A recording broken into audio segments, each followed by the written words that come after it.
Sveiki, mėly klausytojai. Mano vardas Herkus, o aš klausinėsiu tetos Betos. Sveiki. Sveiki. Taigi, kokia tavo profesija? Ačiū tau, Herkau, už tokį gerą klausimą. Mano profesija yra operos solistė. O kodėl jums patiko dainuoti man? Kodėl man įdomus. patiko dainuoti? Man patiko dainuoti nuo pat vaikystės. Aš savęs net neatsimenu, kad man nepatiktų kada nors dainuoti. Tai dėl to, kad aš visą savo gyvenimą dainuoju, aš po to nusprendžiau studijuoti šitą profesiją. O ar jums patiko tie garsai, kur jūs leidžiate? Kai dainuoju, ar patinka man garsai, kuriuos leidžiu? Turbūt ne visada,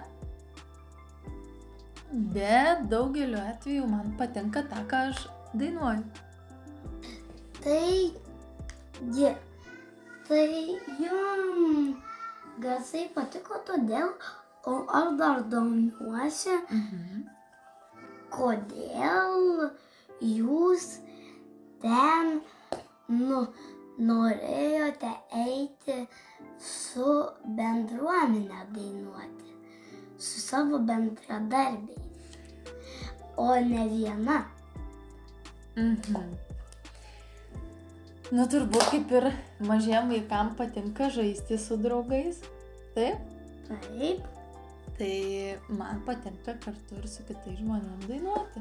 Tada aš pasijaučiau kažkieno dalimi ir mes kaip draugai visi kartu dainuojam. O aš dabar tavęs norėčiau, Herkau, paklausti. Ar tau patinka dainuoti? Ne. Per daug mergaitės. O galbūt tau patinka groti su kokiu nors instrumentu? Taip. Kokiu? Smuiku ir gitara. Smuiku netgi? O ką groji gitara? Gitara groja taip.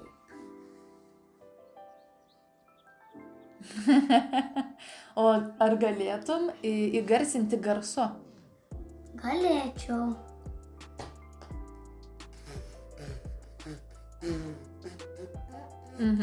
O ar atsimeni kokią nors dainą, kurią dainuodavai grodamas gitara?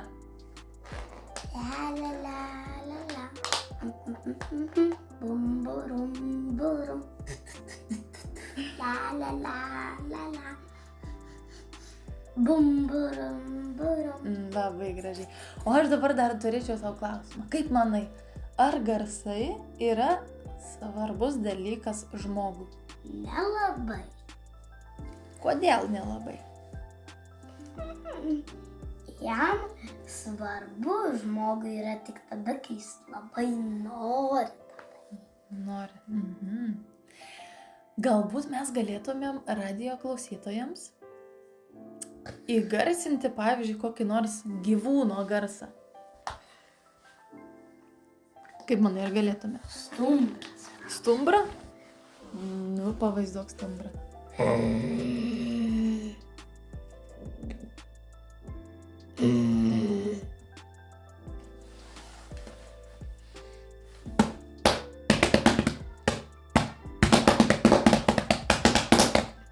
Viskas. Viskas. Radijo klausytojai, ačiū, kad klausėte viso. Ačiū visiems radijo klausytojams ir ačiū tau, Herkau, už šitą nuostabų interviu. Iki.